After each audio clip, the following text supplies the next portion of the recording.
হাজারো মূর্তির মধ্যে কুরআন কেন শুধু এক দেবতার নাম নিল? কে এই বাল? কেন তার নাম ইতিহাসের অন্ধকার থেকে আজও এত আলোচনায়?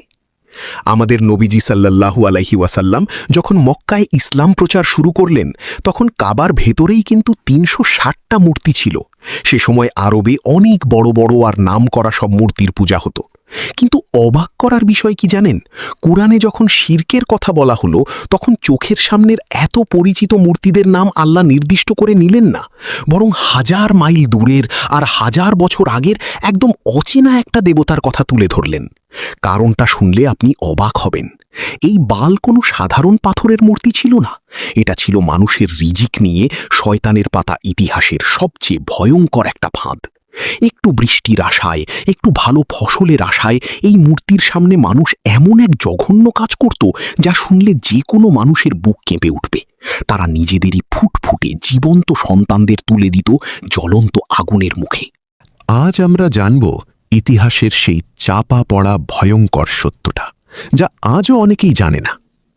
পবিত্র কোরআনের সূরা আস-সাফফাতের ১২৫ নম্বর আয়াতে আল্লাহ তাআলা সরাসরি প্রশ্ন ছুড়ে দিয়েছেন, তোমরা কি বালের আরাধনা করো আর শ্রেষ্ঠ স্রষ্টাকে বর্জন করো?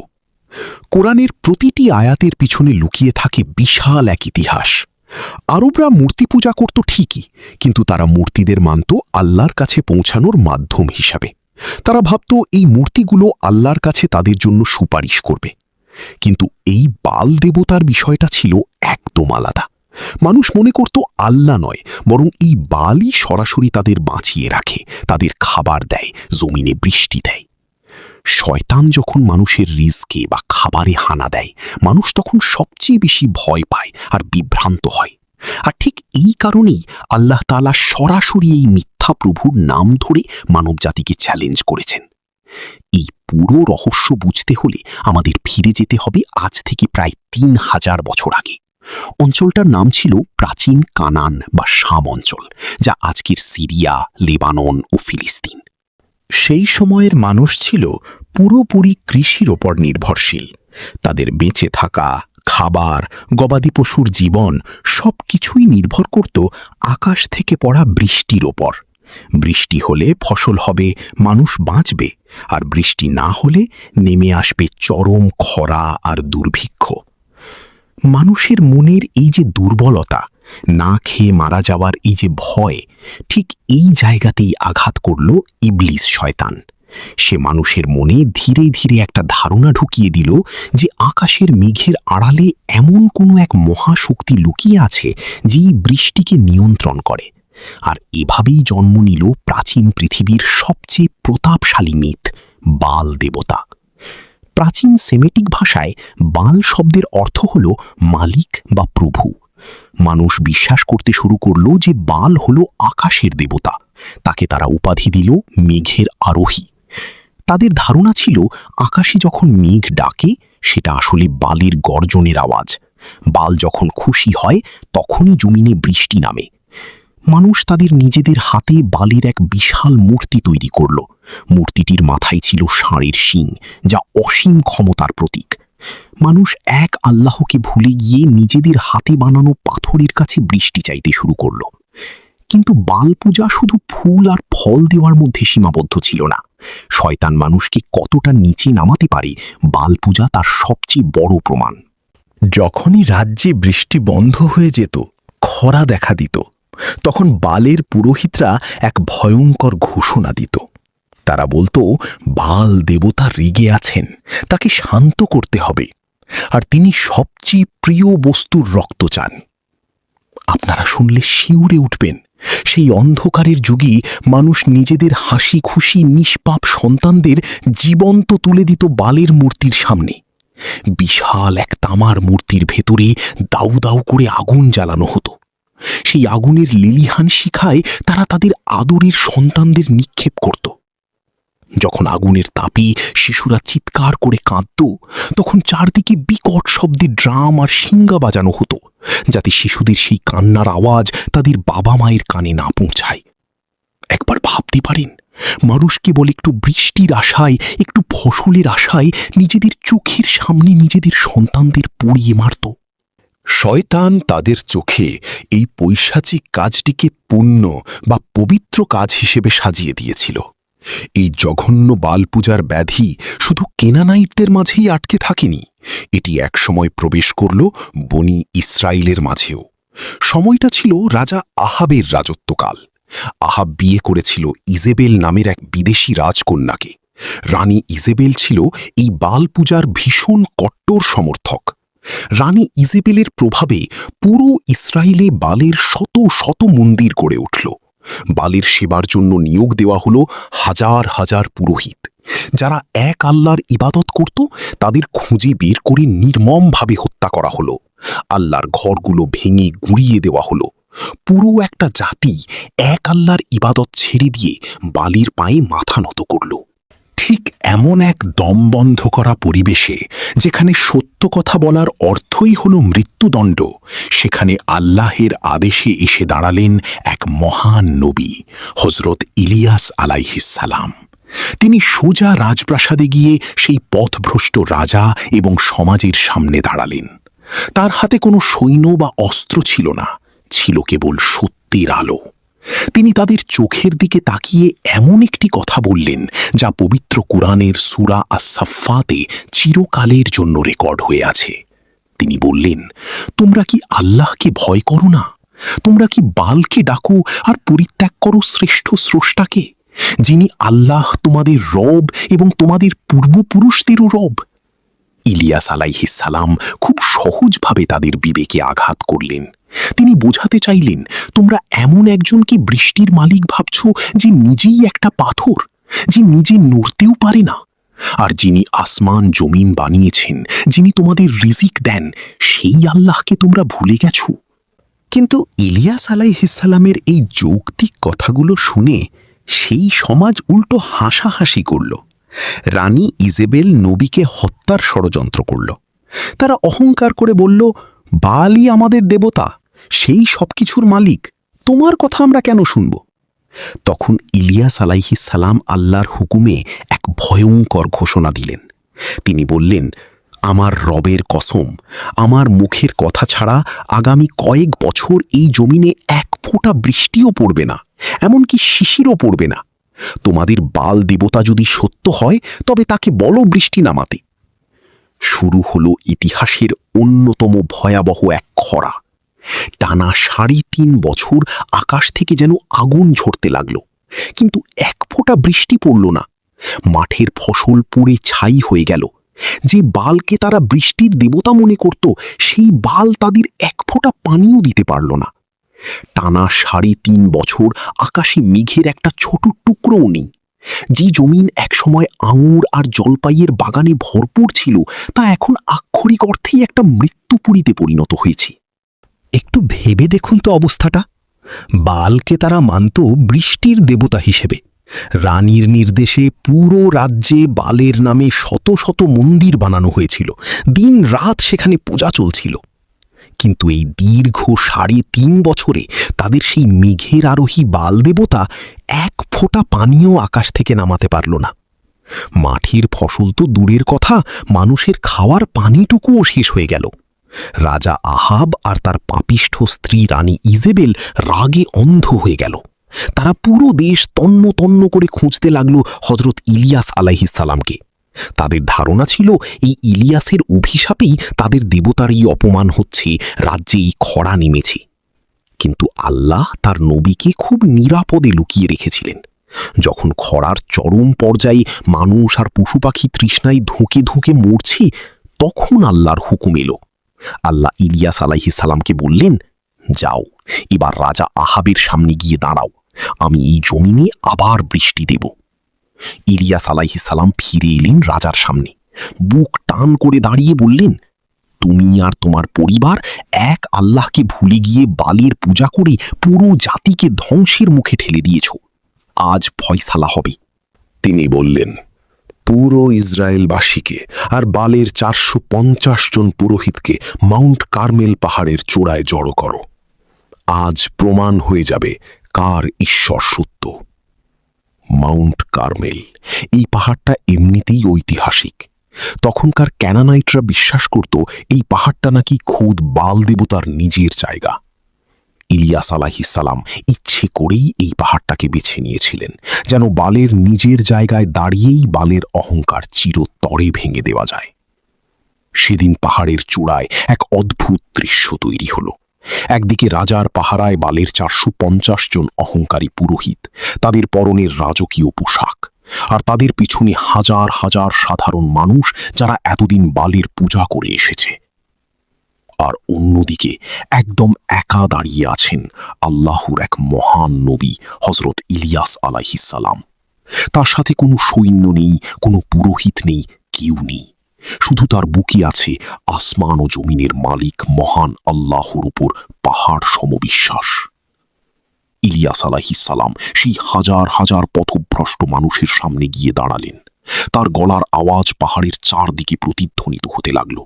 তিনি বললেন, আর কতদিন তোমরা দুই নৌকায় পা দিয়ে চলবে? আর কতদিন তোমরা সত্য আর মিথ্যার মাঝে বিভ্রান্ত হয়ে থাকবে? তিনি আরও বললেন, আল্লাহ যদি সত্য ঈশ্বর হন তবে তাঁর ইবাদত করো, আর যদি বাল সত্য হয় তবে তাঁর পিছে ছোটো। কিন্তু আজকের চূড়ান্ত ফয়সালা হয়ে যাবে। জনতা একদম চুপ, কেউ টু শব্দটিও করল না। তখন ইলিয়াস আলাইহিসসালাম চ্যালেঞ্জের নিয়ম বলে দিলেন। তিনি বললেন, আমি আল্লাহর নবী এখানে একা, আর বালের পুরোহিতরা আছে 450 জন। আমাদের দুই পক্ষকে দুটো ষাঁড় দেওয়া হোক, আমরা ষাঁড় জবাই করে কাঠের উপর রাখব, কিন্তু কেউ কোনো আগুন জ্বালাতে পারব না। তোমরা তোমাদের বালকে ডাকবে, আর আমি আমার আল্লাহকে ডাকব। যে ঈশ্বর আসমান থেকে আগুন পাঠিয়ে কুরবানি কবুল করবেন, তিনিই হবেন সত্য ঈশ্বর। পুরো জনতা এক বাক্যে বলে উঠল, হ্যাঁ, এটা একদম ন্যায্য কথা, এটাই হবে চূড়ান্ত পরীক্ষা। যেহেতু পুরোহিতরা সংখ্যায় বেশি ছিল, ইলিয়াস আলাইহিসসালাম তাদেরকেই আগে সুযোগ দিলেন। বালের পুরোহিতরা তাদের বেদিতে ষাঁড় জবাই করে রাখল। এরপর শুরু হলো তাদের প্রার্থনা। সকাল থেকে তারা বালের মূর্তির সামনে চিৎকার করতে লাগল, হে বাল, আমাদের উত্তর দাও, হে বাল, আসমান থেকে আগুন পাঠাও। তারা বেদির চারপাশে পাগলের মতো নাচতে লাগল, কিন্তু কোনো উত্তর নেই। আকাশ থেকে একটা আগুনের স্ফুলিঙ্গও পড়ল না। দুপুর গড়িয়ে গেল। এবার ইলিয়াস আলাইহিসসালাম তাদের একটু উপহাস করতে শুরু করলেন। এটা কোনো সাধারণ উপহাস ছিল না, এটা ছিল মিথ্যার অহংকার ভেঙে দেওয়ার চূড়ান্ত রূপ। তিনি বললেন, আর একটু জোরে ডাকো, তোমাদের দেবতা কি ঘুমাচ্ছে, নাকি সে কোথাও সফরে গেছে, নাকি সে গভীর চিন্তায় মগ্ন? জোরে ডাকো, যেন তার ঘুম ভেঙে যায়। এই কথা শুনে পুরোহিতরা মরিয়া হয়ে উঠল। যে বালকে তারা সর্বশক্তিমান ভাবত, সেই বাল একটা শুকনো কাঠেও আগুন ধরাতে পারল না। মিথ্যার আসল রূপ হাজার হাজার মানুষের সামনে নগ্ন হয়ে পড়ল। এবার এলো আল্লাহর নবীর পালা। সন্ধ্যা ঘনিয়ে আসছে। ইলিয়াস আলাইহিসসালাম সবাইকে বললেন, এবার তোমরা আমার কাছে এসো। বনি ইসরাইলের 12টি গোত্রের প্রতীক হিসেবে তিনি 12টি বড় পাথর দিয়ে আল্লাহর নামে কুরবানির স্থানটি নতুন করে তৈরি করলেন। কাঠের উপর কুরবানির মাংস রাখলেন। এরপর তিনি এমন একটা কাজ করলেন যা দেখে উপস্থিত সবাই হতবাক হয়ে গেল। তিনি বললেন, বেদির চারদিকে একটা বড় গর্ত খোঁড়ো, আর 4টা বড় কলসি ভরে পানি নিয়ে এসো। 3.5 বছরের খরায় যেখানে খাবার পানি নেই, সেখানে অনেক কষ্ট করে সমুদ্র বা গভীর কূপ থেকে পানি আনা হলো। ইলিয়াস আলাইহিসসালাম বললেন, এই পানি কাঠের ওপর আর মাংসের ওপর ঢেলে দাও। তারা পানি ঢালল। তিনি বললেন, দ্বিতীয়বার ঢালো। তারা আবার ঢালল। তিনি বললেন, তৃতীয়বার ঢালো। এত পরিমাণ পানি ঢালা হলো যে পুরো বেদি, কাঠ, মাংস পানিতে ভিজে চুপচুপে হয়ে গেল। এমনকি চারপাশের গর্তটাও পানিতে ভরে গেল। একবার ভাবুন তো লজিকটা। ইলিয়াস আলাইহিসসালাম কেন এটা করলেন? কারণ শয়তানের অনুসারীরা সব সময় চালাকি খোঁজে। কেউ যেন বলতে না পারে যে কাঠের ভেতর আগে থেকেই কোনো স্ফুলিঙ্গ বা আগুন লুকানো ছিল। সেটা প্রমাণ করার জন্যই তিনি সব কিছু ভিজিয়ে দিলেন। ভেজা কাঠে তো পৃথিবীর কোনো স্বাভাবিক আগুনও জ্বলতে পারে না, আসমানি আগুন তো দূরের কথা। সব কিছু প্রস্তুত। চারদিকে হাজার হাজার মানুষের ভিড়, সবাই রুদ্ধশ্বাসে অপেক্ষা করছে। ইলিয়াস আলাইহিসসালাম বালের পুরোহিতদের মতো কোনো নাচানাচি করলেন না, চিৎকার করলেন না। তিনি খুব শান্তভাবে দাঁড়িয়ে আসমান ও জমিনের মালিকের কাছে হাত তুললেন। তার সেই ঐতিহাসিক দোয়াটি আজও ইতিহাসে লেখা আছে। তিনি বললেন, হে আল্লাহ, ইব্রাহিম, ইসহাক আর ইয়াকুবের রব, আজ এই হাজারো মানুষের সামনে প্রমাণ করে দিন যে আপনি একমাত্র সত্য ঈশ্বর, আর আমি যে আপনার আদেশে এই সব কিছু করেছি সেটাও প্রমাণ করে দিন। হে আমার রব, আমাকে উত্তর দিন। এই পথভ্রষ্ট জাতিকে বুঝিয়ে দিন যে আপনি তাদের অন্তরকে আবার সত্যের দিকে ফিরিয়ে আনতে পারেন। তাঁর এই ছোট্ট, শান্ত কিন্তু পাহাড় সম বিশ্বাসের দোয়া শেষ হতে না হতেই আসমান থেকে ধেয়ে এলো এক প্রচণ্ড আগুনের শিখা। এটা কোনো সাধারণ আগুন ছিল না। চোখের পলকে সেই আগুন নেমে এসে বেদির ওপরের মাংস, কাঠ, পাথর, মাটি সবকিছু পুড়িয়ে ছাই করে দিল। এমনকি বেদির চারপাশের গর্তে যে পানি জমেছিল সেই পানি পর্যন্ত মুহূর্তের মধ্যে বাষ্প হয়ে উড়ে গেল। কোনো কিছুরই আর অস্তিত্ব রইল না। কোনো কিছুরই আর অস্তিত্ব রইল না। এই অভাবনীয়, অকল্পনীয় দৃশ্য দেখে সেই পাহাড়ের চূড়ায় দাঁড়িয়ে থাকা হাজার হাজার মানুষ থর থর করে কাঁপতে লাগল। যে বাল সারাদিন একটা স্ফুলিঙ্গও দিতে পারল না, সেখানে আল্লাহর এক মুহূর্তের আগুনে পাথর পর্যন্ত ছাই হয়ে গেল। হাজার হাজার মানুষ যারা একটু আগে পর্যন্ত বালের নামে চিৎকার করছিল, তারা এখন ধুলোয় লুটিয়ে পড়ে এক আল্লাহর সিজদায় কাঁদতে লাগল। তারা সমস্বরে বলতে লাগল, আল্লাহই একমাত্র সত্য ঈশ্বর, আল্লাহই আমাদের রব। শতাব্দীর পর শতাব্দী ধরে শয়তান যে মিথ্যা মূর্তির ভয় দেখিয়ে মানুষকে বোকা বানিয়ে রেখেছিল, হজরত ইলিয়াস আলাইহিস সালামের এক দোয়ায় সেই বাল দেবতার সমস্ত অহংকার, সমস্ত মিথ্যার প্রাসাদ বালুর মতো ভেঙে গুড়িয়ে গেল। বালের সেই 450 জন ভণ্ড পুরোহিত যারা দিনের পর দিন মানুষকে ধোঁকা দিয়ে আসছিল, তাদের সবাইকে সেদিন চরম শাস্তি দেওয়া হলো। সত্যের আলোয় মিথ্যা চিরতরে নিশ্চিহ্ন হয়ে গেল। কিন্তু একটা বড় কাজ এখনো বাকি। 3.5 বছর ধরে আকাশ থেকে এক ফোঁটা পানি পড়েনি। মাটি ফেটে চৌচির, মানুষ আর পশু পাখি তৃষ্ণায় ধুঁকছে। ইলিয়াস আলাইহিস সালাম বুঝতে পারলেন, জাতি যখন শিরক থেকে ফিরে এসে এক আল্লাহর কাছে আত্মসমর্পণ করেছে, তখন আল্লাহ তার রহমতের দরজা খুলে দেবেন। তিনি পাহাড়ের আরও উঁচুতে উঠলেন, মাটিতে মাথা ঝুঁকিয়ে আল্লাহর কাছে সেই প্রার্থনায় বসলেন যে প্রার্থনার জন্য পুরো জাতি 3.5 বছর ধরে অপেক্ষা করছিল। তিনি তার এক সেবককে বললেন, যাও, সাগরের দিকে তাকিয়ে দেখো, কিছু দেখা যায় কিনা। সেবক একবার গেল, ফিরে এসে বলল, না, আকাশ একদম পরিষ্কার। ইলিয়াস আলাইহিস সালাম বললেন, আবার যাও। এভাবে সে 7 বার গেল। 7ম বার ফিরে এসে সেবক অবাক হয়ে বলল, আমি সাগরের ওপর মানুষের হাতের তালুর সমান ছোট্ট একটা মেঘ দেখতে পাচ্ছি। ইলিয়াস আলাইহিস সালাম সাথে সাথে রাজা আহাবকে খবর পাঠালেন, তাড়াতাড়ি তোমার রথ প্রস্তুত করো এবং পাহাড় থেকে নিচে নেমে যাও, নইলে প্রচণ্ড বৃষ্টি তোমাকে আটকে ফেলবে। দেখতে দেখতে সেই ছোট্ট মেঘের টুকরোটা পুরো আকাশ কালো করে ফেলল। প্রচণ্ড বেগে বাতাস বইতে শুরু করল, আর তারপর 3.5 বছরের সেই ভয়াবহ খরার অবসান ঘটিয়ে মুষলধারে বৃষ্টি নামল। যে বাল দেবতা 3.5 বছরে এক ফোঁটা পানি দিতে পারেনি, আল্লাহ তাআলা এক মুহূর্তের মধ্যে আসমান থেকে রহমতের অঝোর ধারা বইয়ে দিলেন। জমিন আবার বেঁচে উঠল। কিন্তু রাজা আহাব যখন প্রাসাদে ফিরে রানী ইজেবেলকে সব ঘটনা খুলে বলল, কিভাবে আগুন নেমেছে, কিভাবে বালের পুরোহিতদের হত্যা করা হয়েছে, তখন রানী রাগে অন্ধ হয়ে গেল। সে সত্যকে মেনে নেওয়ার বদলে অহংকারে ফেটে পড়ল। সে শপথ করল, আগামী 24 ঘন্টার মধ্যে সে ইলিয়াস আলাইহিস সালামকে হত্যা করবে। ইলিয়াস আলাইহিস সালাম বুঝতে পারলেন, এই পাপিষ্ঠা রানী আল্লাহকে ভয় পায় না। তিনি তখন আল্লাহর হুকুমে সেই জায়গা ত্যাগ করে মরুভূমির দিকে চলে যান এবং পরে অন্য আরেকজন নবী হজরত আলিয়াসা আলাইহিস সালামকে তাঁর স্থলাভিষিক্ত করেন। আর সেই অহংকারী রানী ইজেবেল এবং রাজা আহাবের পরিণতি হয়েছিল অত্যন্ত করুণ ও ভয়াবহ, যা ইতিহাসের পাতায় চিরকাল এক অভিশাপ হিসেবে লেখা আছে। ইতিহাসের এই গল্পটা হয়তো আজ থেকে 3000 বছর আগের, কিন্তু একটু চোখ বন্ধ করে ভাবুন তো, এই গল্পটা কি আসলেই পুরনো হয়ে গেছে? আমরা হয়তো ভাবি আমরা তো আর বালের মতো কোনো মূর্তির সামনে মাথা নত করি না, আমরা তো আর আমাদের সন্তানদের আগুনে ফেলে দিই না। কিন্তু পবিত্র কোরআন কেন এই বাল দেবতার কথা আমাদের শোনালো? কোরআনের তো কোনো কথাই অর্থহীন নয়। কোরআন আমাদের বোঝাতে চেয়েছে বাল মানে শুধু একটা পাথরের মূর্তি নয়, বাল হলো এমন যে কোনো কিছু যার উপর মানুষ আল্লাহর চেয়ে বেশি নির্ভর করে। আজকের দুনিয়ায় আমাদের বাল দেবতা কারা জানেন? আমাদের চাকরি, আমাদের ব্যাংক ব্যালেন্স, আমাদের ক্ষমতা, আমাদের ডিগ্রির অহংকার।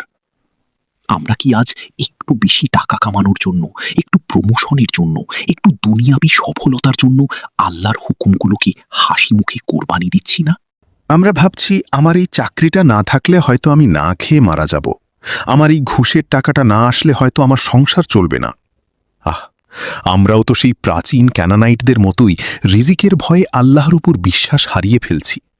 তারা যেমন একটু বৃষ্টির আশায় নিজেদের নিষ্পাপ সন্তানদের আগুনে ফেলে দিত, আজ আমরাও তো ক্যারিয়ারের দৌড়ে অন্ধ হয়ে হালাল হারামের তোয়াক্কা না করে আমাদের নিজেদের সন্তানদের হারাম খাওয়াচ্ছি। আমরা কি আমাদের সন্তানদের আখেরাতকে নিজেদের হাতেই জাহান্নামের আগুনে ফেলে দিচ্ছি না? হজরত ইলিয়াস আলাইহিসসালাম সেই পাহাড়ের চূড়ায় দাঁড়িয়ে যে কথাটি বলেছিলেন, আজকে সেই কথাটি যেন আমাদের বিবেকের দরজায় কড়া নাড়ছে। তিনি বলেছিলেন, আর কতদিন তোমরা দুই নৌকায় পা দিয়ে চলবে?